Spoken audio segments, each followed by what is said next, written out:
My name is Fiona Anderson, and I'm about to tell you how I turned the worst day of my life into my greatest victory. Imagine discovering your fiancé in bed with your younger sister 3 months before your wedding. Now imagine getting a wedding invitation from them with a note saying, "Come see what true love looks like." Most people would skip the wedding or show up crying. I did neither.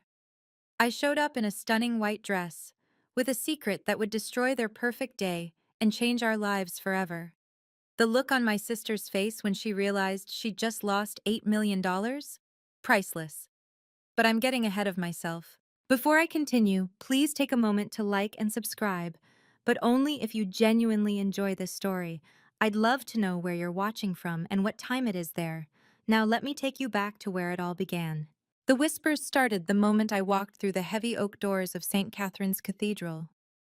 200 heads turned in unison, like a wave of disbelief rippling through the pews. I could hear the gasps, feel the shock radiating from every corner of that sacred space. Is that the ex? Why is she wearing white? The audacity. I kept my chin high, my steps measured and deliberate on the burgundy carpet. My Versace dress, yes, the one I'd originally bought for my own wedding, hugged my curves perfectly. The morning light streaming through the stained glass windows caught the subtle pearl beating, making me shimmer with each step. There they stood at the altar. Sophia, my baby sister, draped in ivory silk and lace, her blonde hair crowned with white roses. Marcus beside her in his charcoal tuxedo, the same one he'd picked out with me last year. His face drained of color when our eyes met. The wedding coordinator, Mrs. Patterson, scrambled toward me, her face flushed with panic. "Miss Anderson, we weren't expecting." "My invitation says 2 o'clock," I said calmly, holding up the pearl cardstock. "I'm right on time." I slid into a pew 3 rows from the back, crossing my legs elegantly. My mother twisted around from the front row, her mouth opening and closing like a goldfish. Dad's jaw clenched so tight I could see the muscle twitching from 20 feet away. But it was Sophia's reaction that fed my resolve. She grabbed Marcus's arm, her perfectly painted lips moving rapidly. Even from here, I could read the fury in her body language. Good. Let her wonder. Let her worry. The organ music swelled, attempting to restore order to the chaos I'd created simply by showing up. Father Michael cleared his throat, adjusting his glasses as he glanced between the bride and me. The tension in the cathedral was so thick you could cut it with a knife. What none of them knew, not Sophia, not Marcus, not even my parents, was that I held all the cards. The small wooden box in my purse wasn't just any box. It contained 6 months of patience, decades of planning, and the kind of justice that comes wrapped in legal documents. The ceremony was about to begin, and I was exactly where I needed to be. 2 weeks earlier, I'd been sorting through mail in my downtown apartment when I saw it, that envelope with Sophia's handwriting. My hands had trembled as I opened it, already knowing what I'd find inside. The invitation was printed on pearl cardstock, the exact same design I'd chosen for our wedding. The same font, the same wording. She'd even used the same calligrapher. But it was the handwritten note tucked inside that made my blood run cold. "Dearest Fiona, I know this might be difficult, but family should celebrate family. Come see what true love looks like. We'd hate for you to miss it. Love always, Sophie and Marcus." I'd stood there in my kitchen reading those words over and over. The cruelty of it, the calculated malice. She wasn't just taking my fiancé, she was rubbing my face in it, using my own wedding plans as the weapon. That night, I'd called my best friend Rachel. "Don't go," she'd begged. "It's what she wants, to humiliate you." But Rachel didn't know what I knew. She didn't know about the meeting I'd had with James Mitchell, my grandmother's lawyer, just 1 week before. She didn't know about the documents sitting in his office safe, waiting for the perfect moment. "I'm going," I'd told her, "and I'm going to give them a wedding they'll never forget." I'd spent the next 2 weeks in perfect preparation, not for revenge. No, that was too simple, too emotional. This was about justice, about truth, about finally, after 28 years of being the good daughter, the quiet one, the one who never made waves, standing up and claiming what was rightfully mine. I'd even called Marcus once. He'd answered on the third ring, his voice guilty and defensive. "Fiona, I can explain." "Save it for someone who cares," I'd said. "I just wanted to make sure you're happy with your choice." I. What? $8 million happy, Marcus. Hope she's worth it. I'd hung up before he could respond. Let him wonder what I meant. Let him lose sleep trying to figure it out. Men like Marcus always thought they were the smartest person in the room. He was about to learn differently. The invitation still sat on my coffee table the morning of the wedding, that cruel note visible beneath it. But I wasn't the same woman who'd received it. I was someone stronger. Someone who'd finally learned that being nice and being weak weren't the same thing. Growing up as the older sister should have meant something. In most families, it did. But in the Anderson household, I was the rough draft, and Sophia was the masterpiece. It started when we were kids. While Sophia got a car for her 16th birthday, a white BMW with a red bow, I got a lecture about responsibility and a bus pass. "You need to learn the value of hard work," Dad had said, while Sophia posted Instagram photos from the driver's seat. At every family gathering, the comparisons were constant. "Sophia's so outgoing." "Sophia lights up the room." "Why can't you be more like your sister, Fiona?" I was the straight-A student who got into MIT for architecture. Sophia barely graduated from state school with a communications degree. Guess whose graduation party was bigger? "You're too serious," Mom would say, frowning at my sketches and blueprints. Men don't like women who are too smart. Meanwhile, Sophia floated through life on charm and cheekbones, taking whatever she wanted. My prom date, my spot on the varsity tennis team. She didn't even play tennis until she saw me win districts. My internship at Preston Architecture until she convinced them she'd be better at client relations. But there was one person who saw through it all, Grandma Eleanor. "You have something Sophia will never have," she'd told me once, her weathered hands covering mine. "Substance, patience, the ability to build something real." I'd thought she meant my architecture career. Now, sitting in this cathedral, I understood she'd meant so much more. The pattern with Sophia was always the same. She'd see something that made me happy, decide she deserved it more, and take it. Our parents enabled it every time. "Sophia's just spirited," they'd say. "You're the mature one, Fiona. Be the bigger person." I'd been the bigger person for 32 years. I'd smiled through the pain, swallowed my anger, accepted the unfairness. Even when she'd started flirting with Marcus at my own engagement party, I'd told myself I was imagining things. "You're paranoid," Marcus had said when I'd brought it up. "She's your sister. She's just being friendly." 3 months later, I'd found them in our bed, in the apartment I paid for, on the sheets we'd received as an engagement gift. And still, our parents had found a way to make it my fault. "You work too much. You should have paid more attention to him." But today the rough draft was about to become the final edition.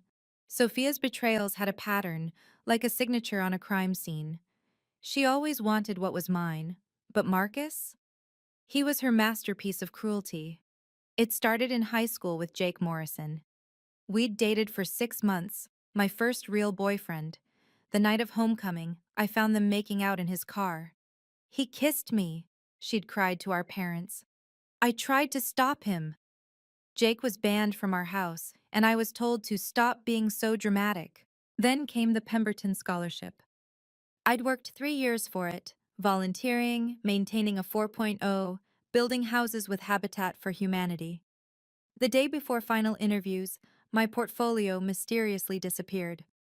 Sophia found it later, water-damaged and ruined.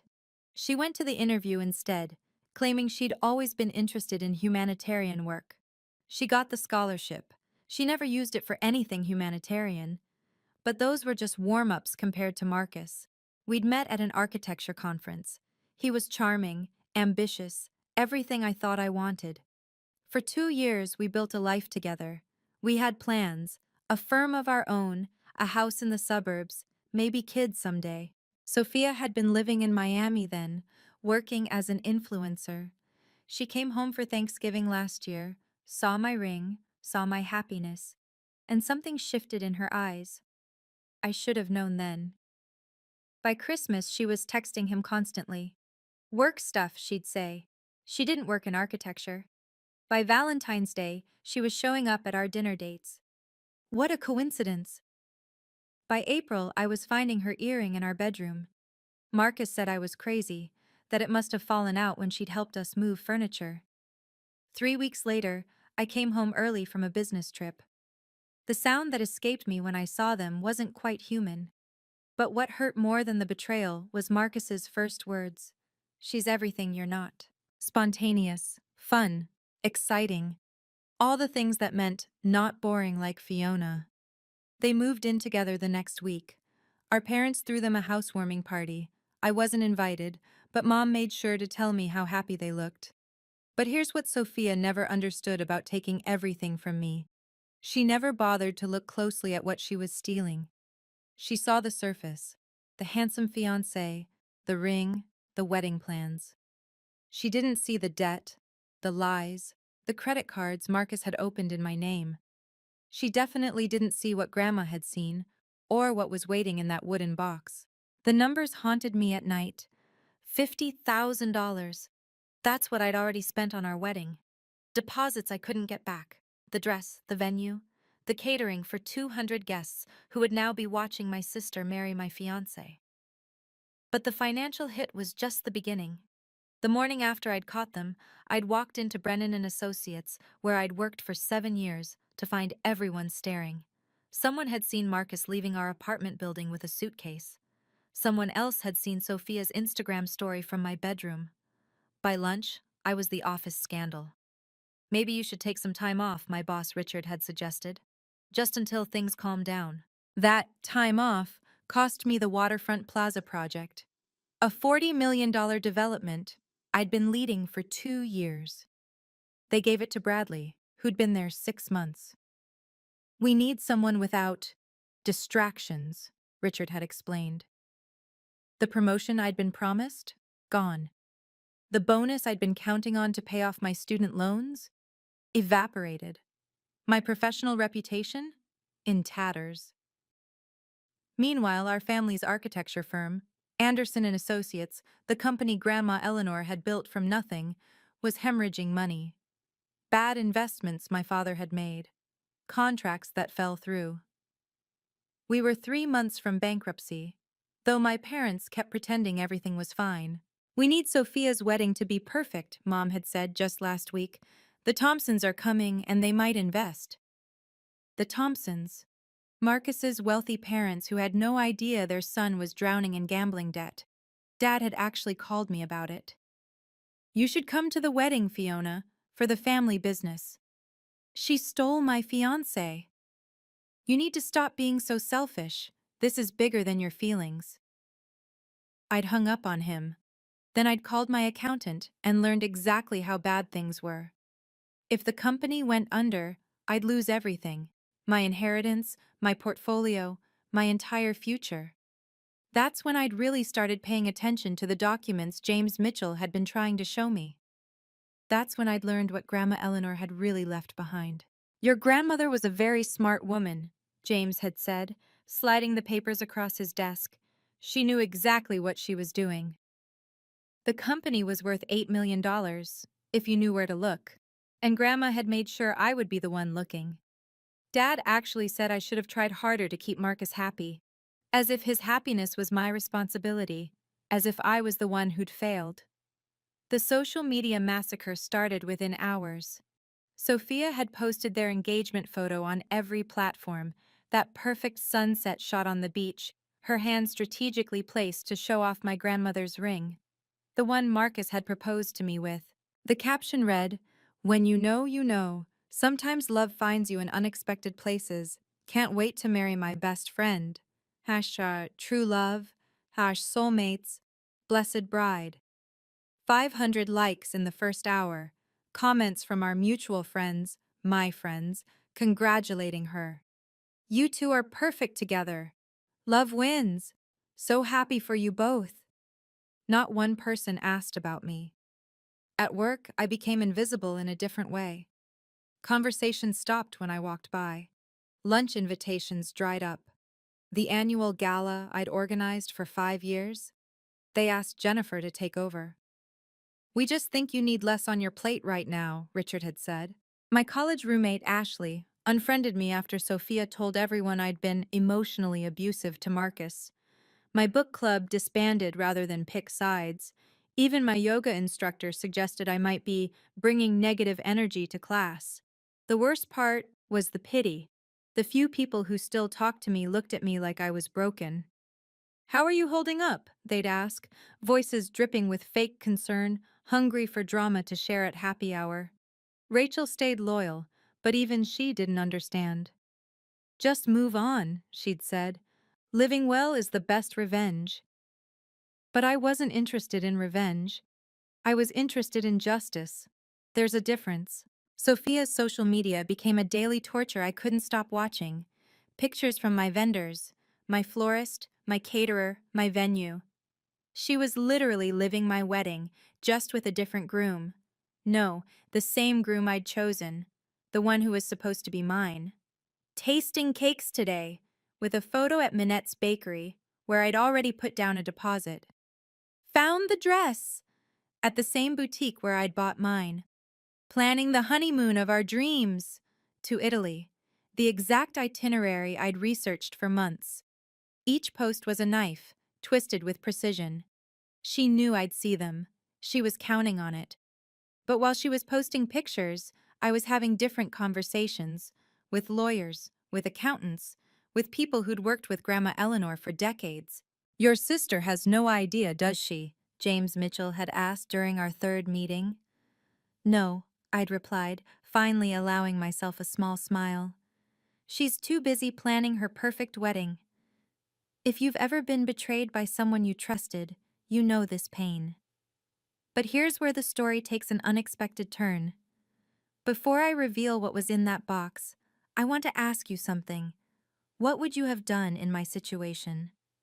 Would you have gone to the wedding? Drop a comment below. I read every single one. And if this story resonates with you, please hit that like button. It really helps other people find these stories. Now, let me tell you about the conversation that changed everything. 3 days before the wedding, Sophia called. I recognized her ringtone, Material Girl, because of course it was, and almost didn't answer, but something made me pick up. You're not actually coming, right? Her voice was sugar-sweet poison. Wouldn't miss it for the world. Silence. Then, Fiona, don't embarrass yourself. I'm not the one who should be embarrassed. Look, I know you're hurt. Hurt? I laughed, and even I was surprised by how calm I sounded. I'm not hurt, Sophie. I'm grateful. Grateful? You did me a favor. Marcus is all yours. Another pause. I could practically hear her trying to figure out my angle. Just don't wear white or anything psycho. Wouldn't dream of it. I lied smoothly. She hung up first. 5 minutes later, Marcus texted, "Can we talk?" Then, "I'm sorry about how things happened." Then, "You deserve to know the truth." Then, "It's about the money." That last one made me pause. He didn't know about Grandma's will. That was still sealed. So what money was he talking about? I didn't respond, but I screenshotted everything. The next morning, Mom showed up at my apartment unannounced. She stood in my doorway in her Chanel suit, looking like she'd rather be anywhere else. You need to stay home Saturday. It's a free country, Mom. Fiona, please. Just this once, think of the family. Like Sophia thought of family when she slept with my fiancé? Mom's face tightened. That's different. They fell in love. In my bed. You're being crude. I'm being honest. There's a difference. She pulled out her checkbook, actually pulled out a checkbook in 2024. How much will it take? Excuse me? For you to stay away. 5,000? 10? I stared at her, my own mother, trying to buy my absence from my sister's wedding to my ex-fiancé. Keep your money, I said quietly. You're going to need it. What's that supposed to mean? Ask Dad about the Patterson contract.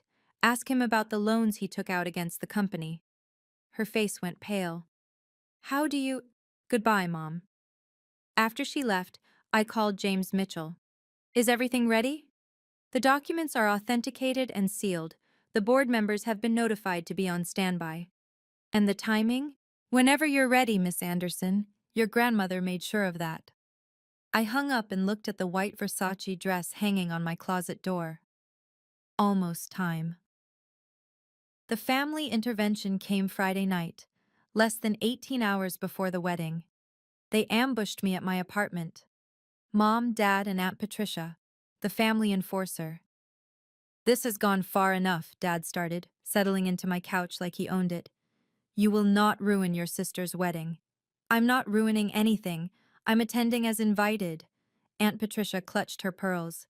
The entire extended family will be there. The Washingtons, the Clearys, the Brennans. What will people think? The truth? Don't be smart, Dad snapped.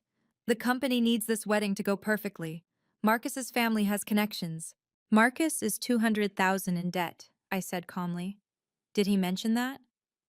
The room went quiet. Mom recovered first. You're lying. Gambling debts, credit cards, a failed business venture in Miami. I pulled up the files on my phone. I had a private investigator look into it after I found them together. Wanted to know what kind of man I'd almost married. Dad's face was turning purple. You had no right. I had every right. He opened 3 credit cards in my name. I'm still fighting the fraud charges. This is exactly why he left you, Mom said coldly. You're so controlling. He didn't leave me. He cheated on me, with my sister, who's welcome to him. Stop being vindictive, Aunt Patricia said. Family supports family. Where was that support when I needed it? You're the older one, the responsible one. Act like it. My phone buzzed. James Mitchell. Final review complete. Board members confirmed for emergency meeting Monday 9 a.m. I looked at my family, these people who'd never once taken my side, who'd spent my entire life making me smaller so Sophia could shine brighter. I'll see you all tomorrow, I said, standing up. 2 o'clock sharp. Dad stood too, trying to loom over me. If you show up tomorrow— What? You'll disown me? Cut me off? You already did that when you gave Sophia my wedding vendors, my venue, my life. We're trying to save the family business. No, I said, opening my door. You're trying to save yourselves. There's a difference. As they filed out, Mom turned back. Your grandmother would be ashamed of you. I smiled then, my first real smile in months. We'll see about that. After they left, I opened the wooden box one more time, running my fingers over the legal documents inside. Grandma Eleanor's real will, the one she'd hidden from everyone except James Mitchell. Tomorrow, everything would change. Grandma Eleanor had died 6 months ago, on a rainy Tuesday in January. I'd been the only one with her at the end, holding her papery hand while she struggled for breath. Patience, my dear, she'd whispered, her eyes still sharp despite the morphine. The quiet ones change the world. At her funeral, Sophia had sobbed dramatically, despite not visiting once during Grandma's 3-month battle with cancer. She'd even tried to give a eulogy, but broke down after 2 sentences. Everyone comforted her. Poor Sophie, she's so sensitive. I'd given no eulogy. I'd sat in the back, dry-eyed, remembering the real Eleanor Anderson, the woman who'd built an architecture firm from nothing in 1978, when women weren't supposed to run businesses. 2 weeks after the funeral, James Mitchell had called. Your grandmother left specific instructions. The will reading is postponed for 6 months. Why? She said you'd understand when the time was right. I hadn't understood then. But as spring turned to summer, and my life fell apart piece by piece, I started getting calls. From James, from Grandma's old business partners, from people I'd never heard of who knew things about our family's company that even Dad didn't know. Your grandmother was concerned, James had said during our first real meeting. About your father's management, about your sister's influence, but mostly about you. About me? She said you were the only one who understood what she'd built, the only one who cared about legacy instead of lifestyle. He'd shown me documents, incorporation papers, patent filings, property deeds.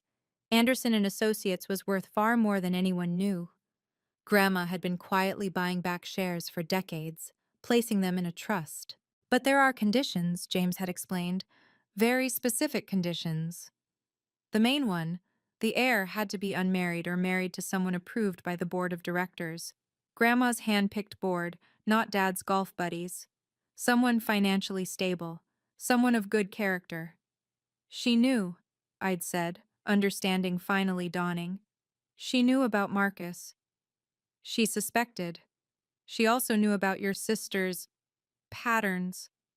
So if Sophia marries Marcus, she forfeits any claim to the inheritance, and if she's already married to him when the will is read, she can't contest it. James had smiled. Your grandmother was a very strategic woman. Now, the night before the wedding, I held the sealed will in my hands, 6 months exactly since Grandma's death. The timing was perfect. Thank you, I whispered to her memory, for seeing me, for believing in me. Tomorrow, patience would become power. The full scope of Grandma's plan was breathtaking. Anderson and Associates wasn't just a small family firm. It was the tip of an $8 million iceberg. Over 40 years, Grandma had quietly acquired patents, properties, and partnerships, keeping them in separate entities that only she controlled. The office building on 5th Street? Owned by a trust. The revolutionary design software the firm used? She held the patent. The contracts with 3 Fortune 500 companies? Personal relationships she'd maintained outside the official business. Your father never bothered to look, James had explained, spreading the documents across his conference table. He assumed he knew everything about the company because his name was on the door. But the conditions for inheritance were ironclad. The heir must be of Anderson blood, unmarried or married to someone of demonstrable financial stability, approved by the board of directors within 30 days of the will's reading, of sound moral character as determined by specific criteria. That last one was Grandma's masterstroke. She'd defined moral character in legal terms: no criminal record, no outstanding debts over $50,000, no history of marital infidelity with an engaged or married person. She really thought of everything, I'd marveled. She had 6 months after your engagement to refine the language, James had said. She was concerned about Marcus from the start. But she never said anything. She believed in letting people reveal themselves. The board of directors was equally strategic. 5 people Grandma had worked with for decades, all with unshakable integrity. They'd been waiting, silent partners in her plan. What happens if no one meets the conditions? I'd asked. The entire estate goes to the International Women's Architecture Foundation. And if Sophia contests? She can try, but marrying a man with over $200,000 in gambling debts who committed credit fraud against her own sister? James had shaken his head. No judge would override your grandmother's wishes for that. The wedding invitation on my coffee table seemed to mock me. Come see what true love looks like. True love. Sophia thought she'd won because she'd taken Marcus. She had no idea she'd actually lost everything the moment she said I do. The wooden box sat beside the invitation, containing not just the will, but also Marcus's credit reports, the fraud documentation, and 3 years of Grandma's personal letters expressing her concerns about Sophia's character. Tomorrow, at exactly the right moment, the truth would set everyone free, whether they wanted to be free or not. The wedding reception was in full swing when I arrived. Cocktail hour before the ceremony. Sophia's idea of sophistication. I could hear the laughter floating from the garden where guests mingled with champagne and judgment. The seating chart by the entrance told me everything I needed to know about my place in this circus. Table 19, the last table, in the corner by the kitchen doors.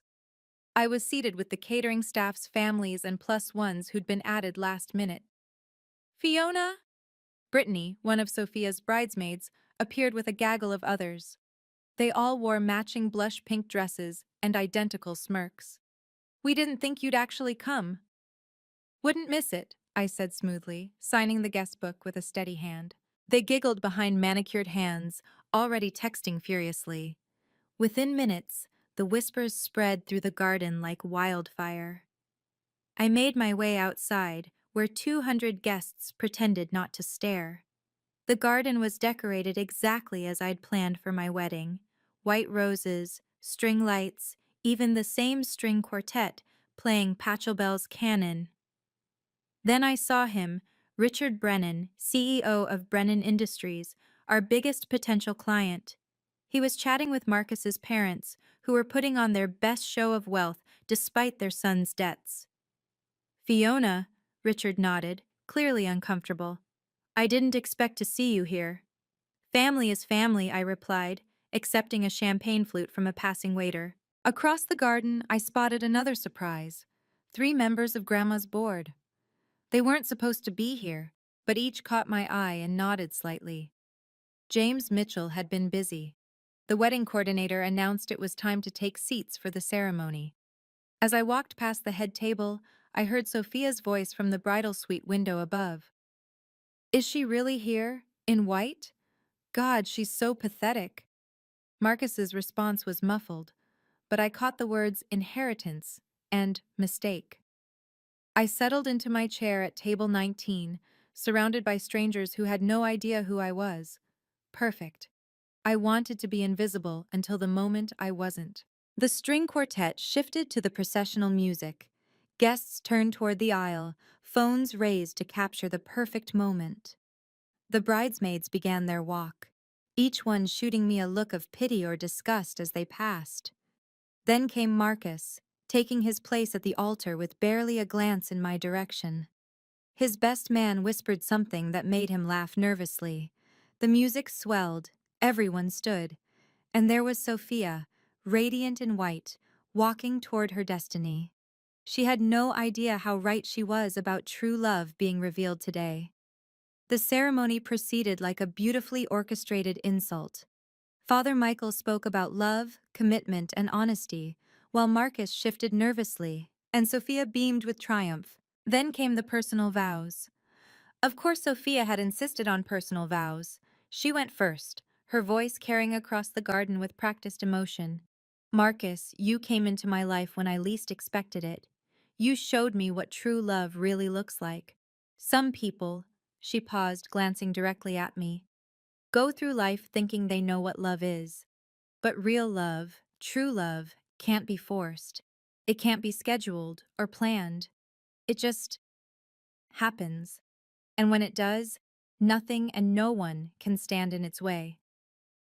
The crowd murmured appreciatively. Several people turned to look at me, waiting for a reaction. I kept my face perfectly neutral, my hands folded calmly in my lap. Marcus's vows were shorter, vaguer. "Sophia, you bring excitement to my life.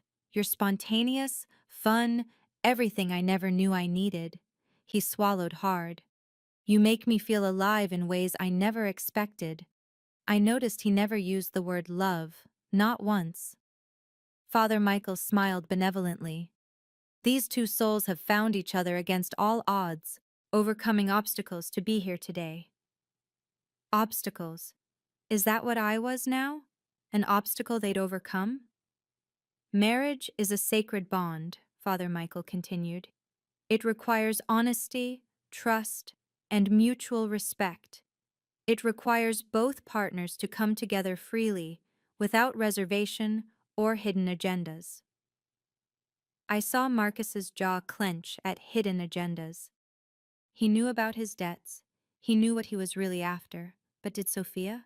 "Before we continue," Father Michael said, "I must remind everyone that marriage is not just a union of hearts, but also a legal contract, binding in the eyes of both God and law."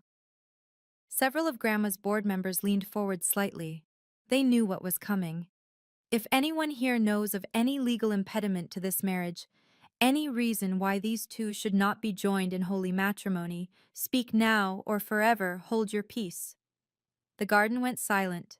200 people held their breath. Sophia turned slightly, looking directly at me with a smirk that said, "I dare you." I stood up. Gasps rippled through the crowd like dominoes falling. Sophia's face went from smug to shocked. Marcus went white as paper. "I object," I said, my voice clear and steady. "On legal grounds." Father Michael blinked in surprise. "Legal grounds?" I walked forward, pulling the wooden box from my purse. "I have documents that materially affect this union." The silence was deafening. This is the moment everything changed. If someone had humiliated you like this, would you have stayed silent? Or would you have done what I did next? I'm curious. What's the biggest betrayal you've overcome? Share in the comments if you're comfortable.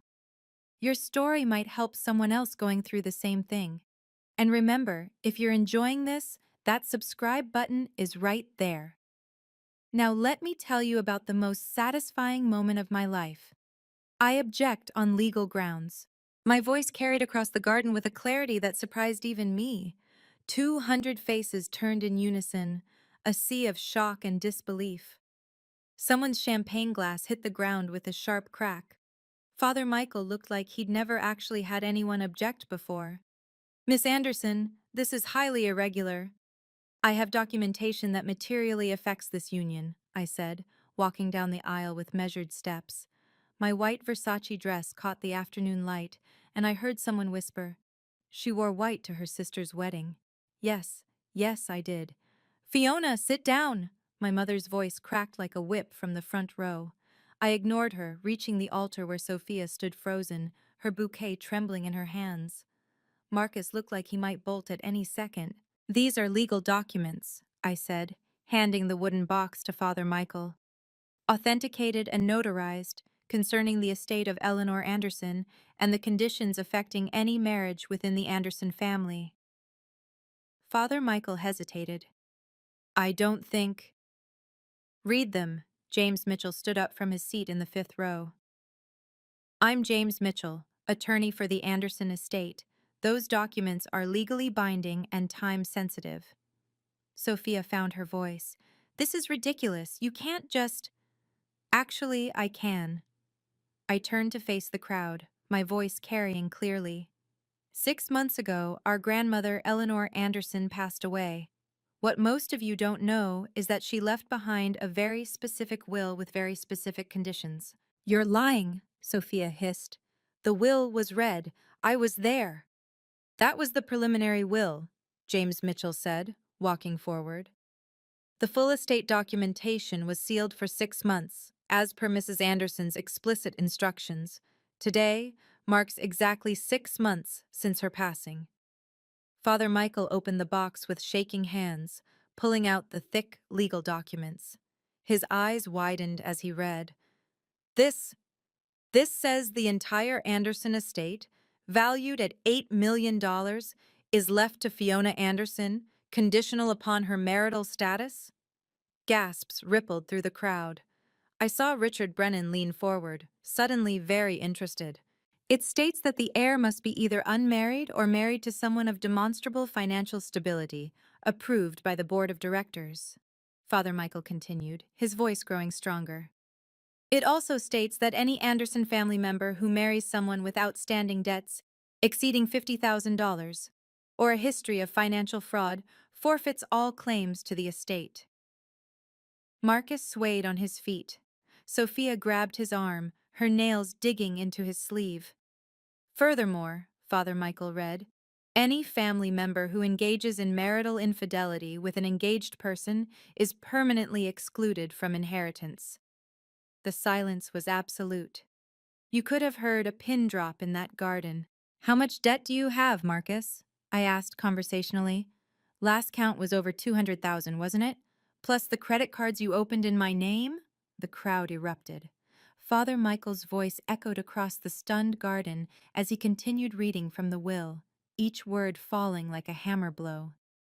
"The entire Anderson estate, including Anderson and Associates architecture firm, all associated patents, properties, and partnerships, valued at $8 million, is hereby bequeathed to Fiona Marie Anderson." Sophia's face had gone from red to white to an alarming shade of gray. That's impossible. The company is Dad's sham. The company is built on Grandma's patents, I said calmly. Her properties, her partnerships. Dad's been managing it, but he never owned it. Grandma made sure of that. James Mitchell pulled out additional documents. Mrs. Eleanor Anderson retained 78% ownership through various trusts and holding companies. She was very specific about the conditions for inheritance. This is fraud, Marcus finally found his voice. You can't just... Mr. Thompson, James addressed him directly. Are you aware that opening credit cards in another person's name is a federal crime? Miss Anderson has chosen not to press charges, yet. The crowd was buzzing now, phones coming out, people recording. This would be all over social media within hours. Father Michael cleared his throat. There's more.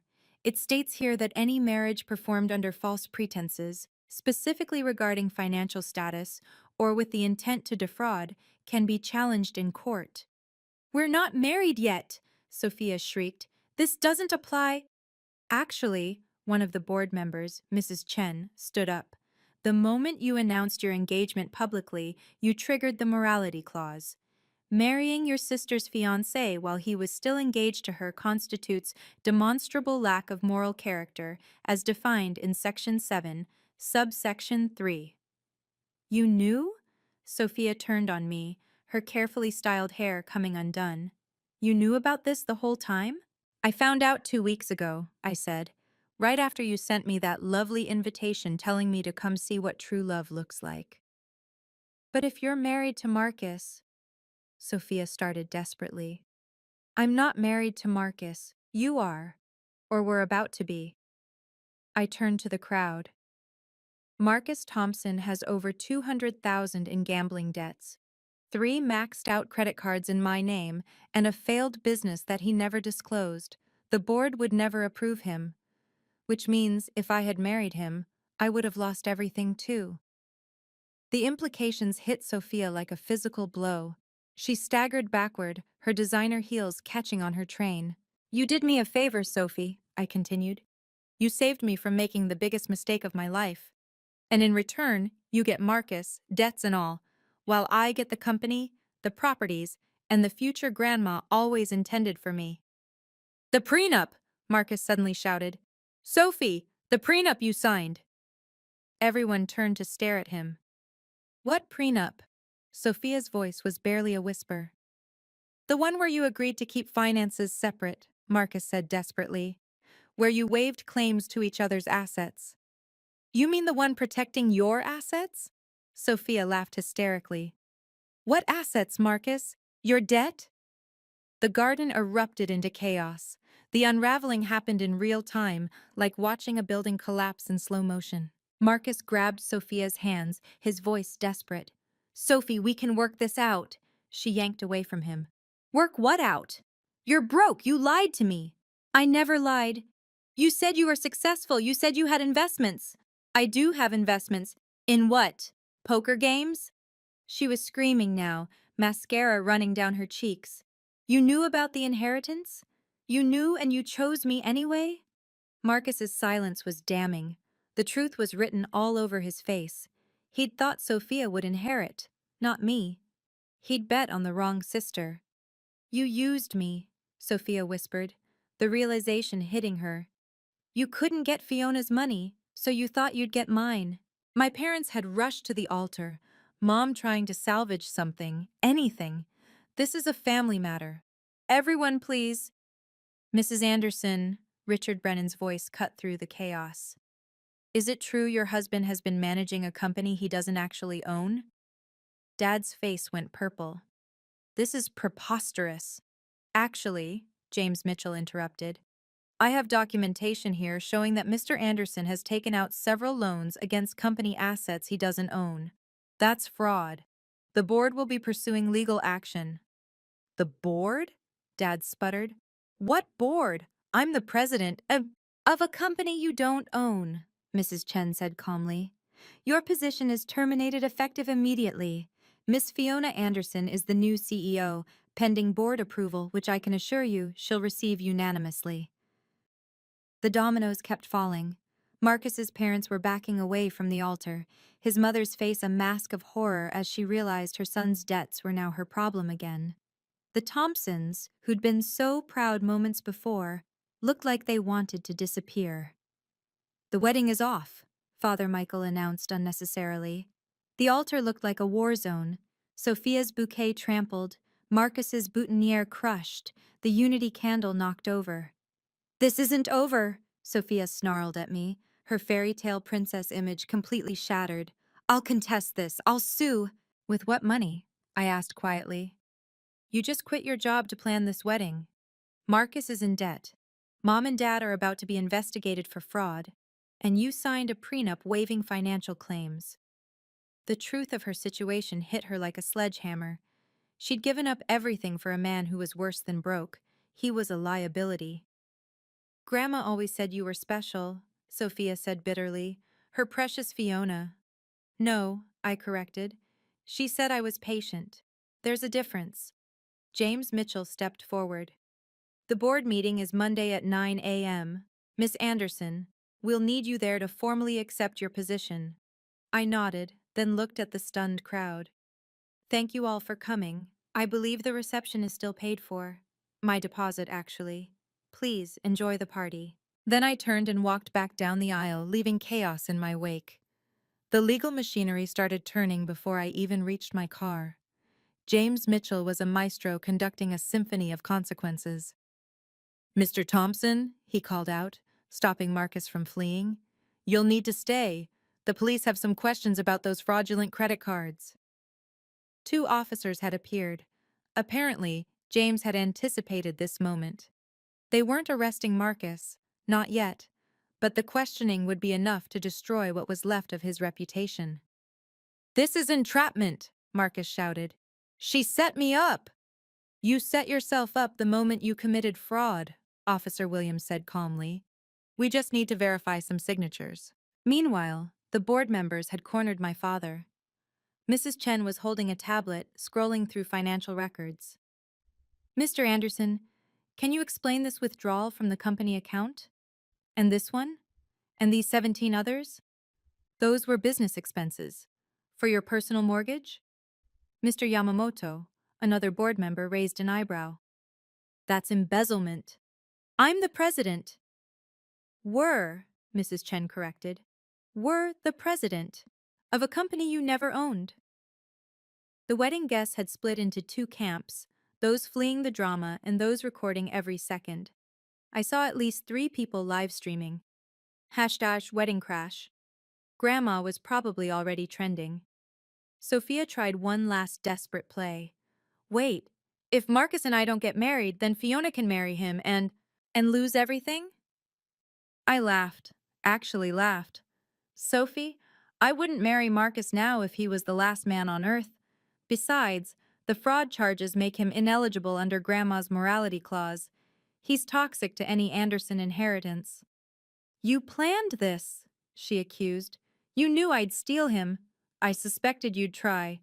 You always want what's mine. But Marcus? Marcus was a surprise. I didn't know about his debts until after I caught you together. Funny how things work out." Richard Brennan approached me as I reached my car. "Miss Anderson, Brennan Industries would like to discuss a partnership with Anderson and Associates. Under your leadership, of course." "I'll have my office call you Monday," I said professionally, though inside I was screaming with joy. This was the contract Dad had been chasing for 2 years. "Your grandmother would be proud," he said quietly. "She always said you were the future of the company." As I drove away, I saw the scene in my rearview mirror. Sophia sobbing on the altar, Marcus being questioned by police, my parents screaming at James Mitchell, and 200 guests capturing every moment for posterity. The reception hall was still set up, the cake still waiting to be cut, the band probably wondering if they should play. My perfect wedding turned into Sophia's perfect disaster. Justice had been served, and it was delicious. By Sunday morning, the video had gone viral. "Bride's sister objects with $8 million will," had 3 million views and counting. Someone had caught the entire thing, from my entrance in white to Sophia's complete meltdown. The comments were brutal, but mostly on my side. The sister got exactly what she deserved. Grandma playing 4D chess from beyond the grave. Imagine fumbling $8 million for a broke cheater. My phone hadn't stopped buzzing. Rachel called first. Girl, you're famous. Also, remind me never to cross you. But the real fallout was just beginning. Sophia's Instagram, where she'd documented every moment of wedding planning, became a graveyard of deleted posts and vicious comments. Her influencer career was over before it started. Marcus had disappeared completely. His social media went dark, his apartment was already listed for rent, and rumor had it he'd fled to his parents' house in Connecticut. The fraud investigation was ongoing, but my lawyer assured me he'd at least have to pay back the money he'd stolen. The professional aftermath was even more dramatic. By Monday morning, 3 major clients had reached out to Anderson and Associates, specifically requesting to work with me. The story of a woman who'd quietly built her success while her family underestimated her? That was the kind of leadership they wanted. Your grandmother was a legend, one CEO told me. She built this company when women weren't supposed to run businesses. Looks like it's in good hands. The board meeting was a formality. Unanimous approval, just as James had predicted. I was officially CEO of Anderson and Associates, with full control of an $8 million empire I'd helped build but never thought I'd run. Dad tried to show up at the office Monday afternoon. Security turned him away. I'd had his access revoked. The investigation into his embezzlement was moving forward. He'd probably avoid jail time, but his reputation was destroyed. Mom called 17 times before I finally answered. How could you do this to your family? I didn't do anything, Mom. I just stopped letting you do things to me. Your sister is destroyed. She'll survive. Maybe she'll even learn something. She had to move back home. Then maybe you can finally teach her about consequences. The call ended with Mom crying about how I'd ruined everything, but for the first time in my life, I didn't feel guilty. I hadn't ruined anything. I'd revealed the truth. Tuesday's headline in the business section: Anderson and Associates under new leadership, stock soars. Wednesday's update: Marcus Thompson arrested for credit fraud. Thursday's twist: Sophia started a job at Starbucks. Friday's victory: Brennan Industries signed a $40 million contract with Anderson and Associates. Grandma had been right. The quiet ones do change the world. We just do it with paperwork instead of noise. 2 weeks after the wedding disaster, my family attempted reconciliation. They showed up at my new office, the corner suite that used to be Dad's, looking like refugees from their former life. Dad had aged 10 years in 2 weeks. The investigation had frozen his personal assets. Mom's designer clothes looked wrinkled, her perfect hair unstyled. And Sophia? She looked hollow, like someone had scooped out her insides and left only the shell. We need to talk, Dad started, but his usual commanding tone was gone. About what? The embezzlement charges? The lawyers handling that? About the family, Mom said weakly. We're still family. Are we? Because family doesn't usually try to destroy each other. You destroyed us, Sophia finally spoke, her voice raw. You took everything. I took what was mine, what Grandma left me, what you tried to steal. I didn't know about the will, but you knew Marcus was my fiancé. You knew the wedding vendors were mine. You knew the pain you were causing, and you enjoyed it. Silence. For the first time in our lives, Sophia had no comeback. Grandma left me a letter, I said, pulling it from my desk drawer. Want to hear what she wrote? They stared as I read. My dearest Fiona, if you're reading this, then my plan worked. I've watched your family diminish you for years, watched them take your kindness for weakness. Your father is a fool who values appearance over substance. Your mother enables the worst in people. And Sophia is what happens when beauty comes without character. But you, my dear, you have both strength and kindness. The company was always meant to be yours. I just had to make sure you got it without them destroying you first. Be patient. Wait for them to reveal themselves. Then rise. Mom was crying. Dad looked stunned. Sophia stared at the floor. She saw us, Dad whispered. All of us. She loved you anyway, I said. But she didn't trust you. There's a difference. What do we do now? Mom asked. You figure it out. Without my money, without my help, without using me as your emotional support system. For once in your lives, handle your own consequences. You're really going to abandon us? Sophia asked. I'm going to do what you taught me, I replied. I'm going to put myself first. They left quietly, defeated. But I wasn't celebrating their downfall. I was just done being responsible for it. That night, I found another letter from Grandma, one James had saved for after the confrontation. Forgiveness will come, in time, but boundaries come first. I'm proud of you.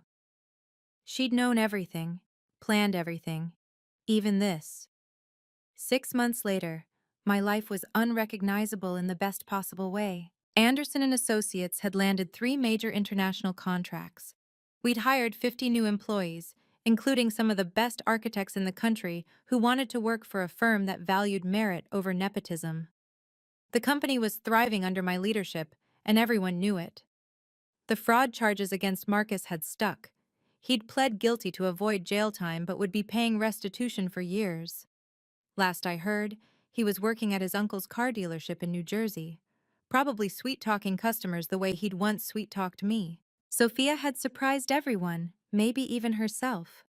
After hitting rock bottom, she'd actually started rebuilding. She was still working at Starbucks, but she'd also enrolled in community college for business classes, paying her own way for the first time in her life. We hadn't spoken in months, but I'd heard from Mom that she was in therapy, finally dealing with years of entitlement and jealousy. My parents had downsized everything: the house, the cars, the lifestyle. Dad's embezzlement case had been settled out of court, but his reputation in the business world was finished. He'd taken a job as a junior consultant at a small firm. Mom had started working too, as a receptionist at a dental office. They were learning at 60 what it meant to earn rather than take. They ask about you, Rachel told me over lunch. Your mom comes into the salon sometimes. She always asks how you are. And I tell her you're thriving, because you are. She was right. I'd started dating again, carefully, with boundaries firmly in place. His name was Daniel, a civil engineer who'd never heard of my family drama until our third date. He'd listened to the whole story, then said, "Your grandmother sounds like she was brilliant, and so are you." He was kind, stable, debt-free, and completely his own person. The board would definitely approve, not that I was thinking that far ahead. I'd learned not to rush into anything. The most unexpected development was the letter I'd received from Sophia last week. "Fiona, I know you probably don't want to hear from me, but therapy requires me to make amends. Not for forgiveness, but for accountability. I was cruel to you. I took everything I could because I was jealous of everything you were. You were smart, talented, hardworking, everything I wasn't. Instead of trying to be better, I tried to make you smaller." Marcus was never about love. He was about winning, about proving I could take anything from you. I see now how pathetic that was. You gave me a gift at that wedding, though you didn't mean to. You showed me who I really was. It was ugly, but it was necessary. I'm working on being better. Not for you, not for the family, but for myself. I don't expect forgiveness. I just wanted you to know, Sophia. I'd read it 3 times, then filed it away. Maybe someday we'd talk. Maybe not. But for now, boundaries were more important than bridges. Grandma's portrait hung in my office now, watching over the empire she'd built, and I was expanding. Sometimes I talked to it, telling her about contracts won and challenges overcome. "You taught me the most important lesson," I said to her picture.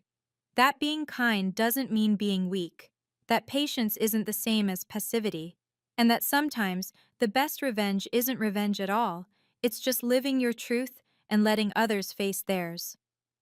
The company was mine, the future was mine, and for the first time in my life, I was exactly where I belonged. That's my story of how I turned betrayal into triumph without raising my voice or throwing a punch. Just patience, preparation, and perfect timing. If you've made it this far, you're amazing. Thank you for listening. What boundaries do you need to set in your life? Let me know in the comments. If this story inspired you, please share it with someone who needs to hear that justice doesn't always come with drama. Sometimes it comes with documents. Subscribe for more stories of quiet victories. Until next time, remember, the best revenge is a life well lived.